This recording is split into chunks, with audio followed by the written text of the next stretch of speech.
சற்று முன் பொங்கலுக்கு ரூபாய் 3000 முதல்வர் ஸ்டாலின் அறிவித்தார். பொங்கல் பரிசு ரூபாய் 3000 யார் யாருக்கு கிடைக்கும்?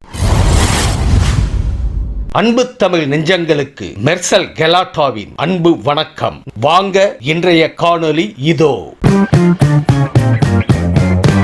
பொங்கல் பரிசாக 2.22 கோடி ரேஷன் அட்டைதாரர்களுக்கு ரூபாய் 3000 வழங்கப்படும் என்று முதல்வர் ஸ்டாலின் சற்று முன் அறிவித்துள்ளார். ஏற்கனவே பொங்கல் பரிசு தொகுப்பு அறிவிக்கப்பட்ட நிலையில் தற்போது மக்கள் மிகவும் எதிர்பார்த்து காத்திருந்த ரொக்கப் பரிசு அறிவிப்பும் வெளியாகி உள்ளது. பொங்கல் பரிசு தொகுப்பு மற்றும் ரொக்கப் பரிசு வழங்குவதற்கு ரூபாய் 6937 கோடி ஒதுக்கப்பட்டுள்ளது.